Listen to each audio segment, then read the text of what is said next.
الحمد لله وحده والصلاة والسلام على من لا نبي بعده.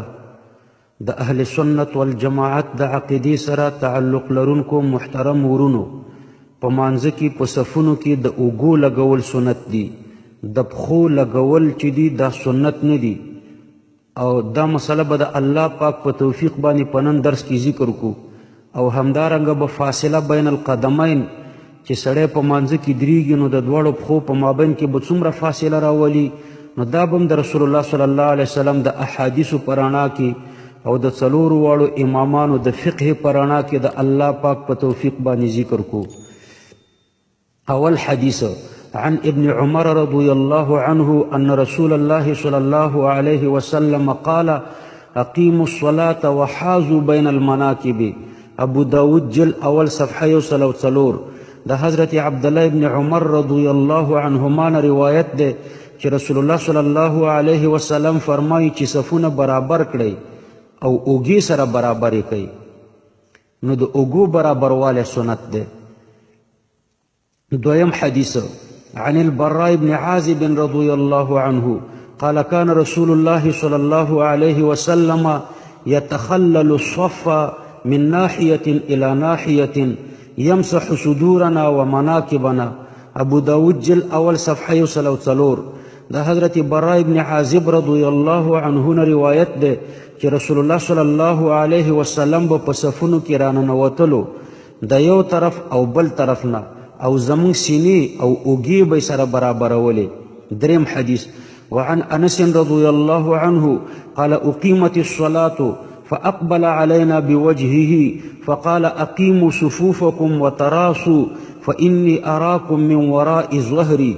وفي رواية عنه وكان أحدنا يلزق منكبه بمنكب صاحبه وقدمه بقدمه. صحيح البخاري جل اول صفحه سل. حضرت انس بن مالک رضی الله عنه فرمایي چې د لمانځه دپاره تکبیر وشو نو رسول الله صلی الله علیه وسلم زمون طرف ته متوجه شو او وی فرمایل چې صفونه مو برابر کړئ او نختی ودرېږئ، یو د بل سره سلیخ ودرېږئ، بېشکه چې زه تاسو د شاله طرفه ګورم. او د حضرت انس رضی الله عنه نه په بل روایت کې دي چې موږ به په صفونو کې اوږې د اوږو د خپل ملګري سره او قدم د قدم سره لګولو. یلزق منکبه بمنکب صاحبه وقدمه بقدمه. و یو زمونږه چې د خپل مرګري د اوږې سره به یې اوږه لګوله او قدم به یې د قدم سره لګولو. نو په دې حدیث کې د اوږو د لګولو ذکر هم راغلو او د قدم د لګولو ذکر هم راغلو. وابیان قدم لګی او اوږې نه لګی یو د بل سره. د دې وجه دا ده چې قدمونه ولګېږي نو بیا اوږې نشي لګېدی، او چې اوږې ولګې نو بیا قدمونه نشي لګولی. لہذا په دې حدیث کې برابروالی مراد دی چې اوږې د اوږو سره برابرې شوې او قدمونه د قدمونو سره برابر شو. لږ تاسو انتظار وکئ، یو بل حدیث کې راځي چې د څلورو اندامونو لګول د یو بل سره پکار دي. دا ټول احادیث تاسو واورئ بیا به په مطلب باندې پوه شئ. څلورم حدیث وعن انس بن مالک رضی الله عنه عن رسول الله صلی الله علیه وسلم قال رصوا صفوفکم وقاربوا بینهما وحاذوا بالاعناق. ابو داود جل اول صفحه 104. حضرت انس د رسول الله صلی الله علیه وسلم نه روایت کوي چې صفونه ونخلوئ او خپل څټونه یو د بل سره برابر کوي. نو برابروالی د څټونو یعنی سیده ودرېږئ. پنځم حدیث وعن ابي القاسم الجدلي قال سمعت النعمان بن بشير يقول اقبل رسول الله صلى الله عليه وسلم على الناس بوجهه فقال اقيموا صفوفكم ثلاثا والله لتقيمن صفوفكم او ليخالفن الله بين قلوبكم. قال فرأيت الرجل يلزق منكبه بمنكب صاحبه وركبته بركبة صاحبه وكعبه بكعبه. ابو داود جل اول صفحه 104 باب تسویة الصفوف.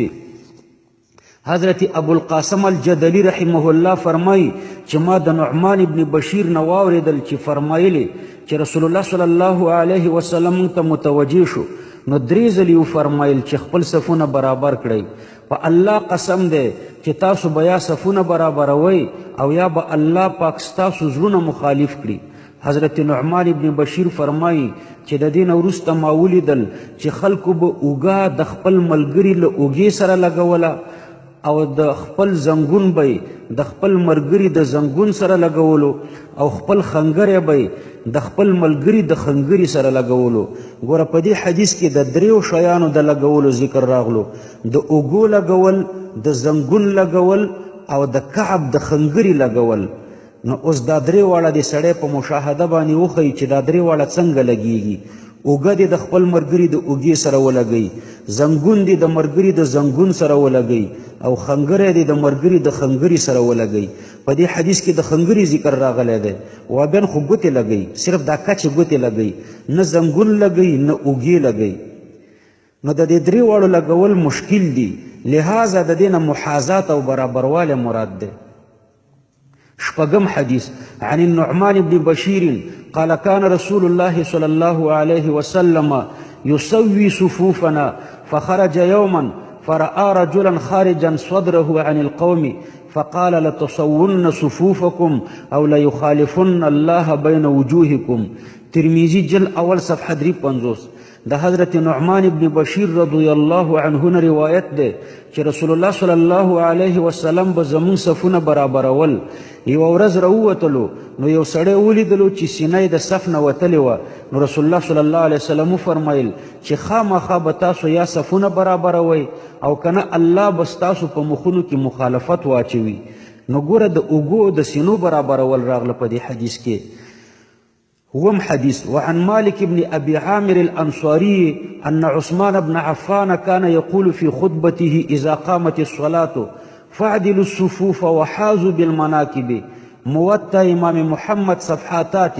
حضرت عثمان بن عفان په خپل خطبه کې فرمایل چې کله چې د لمانځه لپاره اقامت وکړي شي نو صفونه برابر کړي او اوږې سره سیده کوي. نو اصل مقصود د صفونو برابرول د اوږو په سیده کولو باندې راځي. اتم عن جابر بن سمرة رضي الله عنه قال قال رسول الله صلى الله عليه وسلم ألا تصفون كما تصف الملائكة عند ربهم؟ قلنا وكيف تصف الملائكة عند ربهم؟ قال يتمون الصفوف المتقدمة ويتراصون في الصف. ابو داود جل اول صفحه 134 باب تسویه الصف.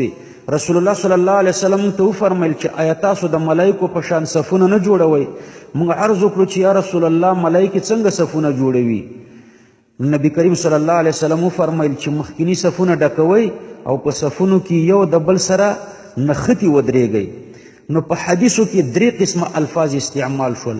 اول تراش د دې معنا نخلول دي، دوهم التصاق، دریم الزاق د دې معنا نخلول او لګول دي، او د څلورو شیانو نخلول ذکر شوي دي، د قدم، د خنګري، د زنګون او د اوږې. او د دې څلورو واړو لګول ممکن نه دي. که څوک د امکان دعوه کوي نو په مشاهده دي وښیي. لا مذهبان صرف د پښو یوه یوه ګوته سره نخلوي او د ګوتو د نخلولو ذکر په حدیث کې نشته. نو هر کله چې لغوي معنا ممکنه نه ده نو د حدیثو شارحان رحمهم الله لیکي چې دلته د دې الفاظو نه قرب او محاذات مراد ده. علامه محمد انور شیخ کشمیری رحمه الله فرمایي چې قال الحافظ المراد بذلك المبالغة في تعديل الصف وسد خلله. قلت وهو مراده عند الفقهاء الأربعة أن لا يترك في البين فرجة تسع فيها ثالث. فیض الباری جل اول صفحه 206. یعنی د دې احادیثو شارحین محدثین فرمایي چې د څلورو واړو فقهاو په نیز معنا دا ده او د محدثینو په نیز د دې احادیثو معنا دا ده چې دومره نږدې سره ودرېږئ او سیده ودرېږئ چې د دوو کسانو په مابین کې به دومره فاصله نه وي چې دریم کس پکې ځای شي. نو دومره فاصله خپل مابین کې مه راولئ. محمد ابن صالح عثیمین فرمایي چې لیس المراد بالمراصة المراصة التي تشوش على الآخرين وإنما المراد منه أن لا يكون بينك وبينه فرجة. شرح رياض الصالحين جل اول صفحه 248. یعنی دلته د مراست او د لګولو نه حقیقي لګول نه دی مراد، بلکې مطلب دا دی چې سیده ودرېږئ او دومره خالیګاه په منځ کې مه پرېږدئ چې دریم کس در سره پکې ځای شي. د دې نه وروسته د څلورو واړو فقهاو د فقه یو عبارت درته ذکر کوم. فقه حنفي په هغې کې فرمایي وینبغي ان یکون بین قدمیه 4 اصابع فی قیامه. فتاوی علمگیری جل اول صفحه 3 الفصل الثالث فی سنن الصلاة رد المحتار جل اول صفحه 3. فقه شافعي نو د حنفي فقه معنا دا ده چې دومره فاصله د قدمینو په مابین کې راوله لکه 4 خورې ګوتې. فقه شافعي ويسن ان يفرق بين قدميه بشبر. اعانة الطالبين جل اول صفحه 115. حاشية الجمل جل اول صفحه 240. تحفة المحتاج في شرح المنهاج جل 15 صفحه 320. نهاية المحتاج جل 4 صفحه 15. یعنی د امام شافعي رحمه الله په فقه کې دا ذکر شوی دی چې دومره کلاو ودرېږل چې د پښو په مابین کې د یوه ولیش فاصله راشي. فقه مالکي يندب تفريج القدمين بأن يكون المصلي بحالة متوسطة في القيام بحيث لا يضمها لا يضمهما ولا يفرجهما كثيرا. فقه العبادات مالكي جل اول صفحه 1 یعنی پکار ده چې د پښو په مابین کې دومره فاصله راشي متوسطه فاصله چې نه جوختي وي سره ډېرې او نه ډېرې کولاوي وي. فقه حنبلي كان ابن عمر رضي الله عنه لا يفرج بين قدميه ولا يمس احدهما بالاخرى ولكن بين ذلك لا يقارب ولا يبعد. المغني لابن قدامه جلد 3 صفحه 1 یعنی عبدالله ابن عمر به د پښو په مابین کې ډېره کلاواله فاصله هم نه راوسته او ډېر به سره جوختول هم نه، لیکن د دې په مابین کې به نه به پښې ډېرې کولاوې وي او نه به ډېرې تنګې وي. نو د حنفي فقه مطابق د پښو په منځ کې کم از کم 4 ګوتې او زیات نه زیات 1 فاصله پکار ده، او د شافعي فقه مطابق 1 فاصله پکار ده، او د فقه مالکي او د فقه حنبلي مطابق تبعی فاصله پکار ده. په فقه حنفي کې د 4 ګوتو د فاصلې ذکر د اقل مقدار بیان دی، اکثره 1 دی. نو تقریبا د 4 واړو فقه مطابق د پښو په منځ کې د فاصلې مقدار کم از کم 4 ګوتې او زیات نه زیات 1 شوه. د لامذهبو فاصله بالکل دومره وي لکه د گنج دروازه، او په دې کې ډېر نقصانات دي. د لامذهبو پښې دومره کولاوي وي. اول نقصان د لامذهبو په مانځه کې دا دی چې دوی پښې دومره کولاوي نیسي، نو د پښو دومره ازادولو سره د اوږو په منځ کې فاصله زیاتیږي. او تاسو حدیث واورېده چې ډېر تاکید پیغمبر علیه الصلاة والسلام د اوږو په نږدې کولو باندې کړی. دویم وابیان په قیام کې پښې ازادوي او په سجده او تشهد کې راټولوي چې دا د منځ خشوع ته نقصان رسوي. ایله به همدې ته متوجه وي، سپورټ به دې شروع کړی، پښې به کولاوي او راتنګې به قیام کې به کولاوي او په رکوع په سجده کې به راتنګوي. او دریم نقصان د وابیانو په منځ کې دا دی چې په صفونو کې د دومره پراخه درېدلو سره د 10 کسانو ځای په 5 کسانو باندې ډکیږي. او څلورم نقصان پکې دا دی چې دومره ازادېدل او د څنګ ملګري سره د پښو لګول د خشوع د ختمېدلو سبب دی. او پنځم دا چې دومره پراخه درېدل د کبر او د بیادبۍ علامه ده. لامذهبان د یو بادشاه او د افسر په مخ کې داسې درېدل بیادبي ګڼي، او د رب العالمین په مخ کې داسې بې ادبه کولاو درېږي لکه میخه چې سوټه کوي.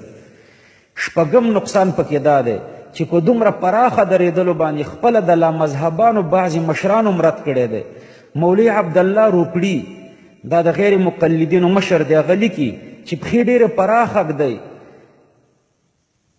او درېږئ چې پښې ډېرې پراخه ږدئ ودرېږئ چې اوږې نه لګېږي، چې پښې ډېرې پراخه ږدي او درېږي چې اوږې نه لګېږي، نو دوی غلطي کوي. ځکه چې په دې حدیث کې لکه څرنګه چې د قدم د لګولو ذکر دی، نو همدارنګه پکې د اوږو د لګولو هم ذکر دی. وګوره فتاوی علمای حدیث جلد اول صفحه 20 او جلد 4 صفحه 215. محمد انور شاه کشمیری رحمه الله فرمایي چې د صحابه او د تابعینو او د جمهور سلفونه هیڅ داسې روایت نشته چې په هغې کې راغلي وي چې د جماعت په مانځه کې د پښو په مابین کې زیاته فاصله راولئ او په انفرادي لمونځ کې کمه فاصله راولئ.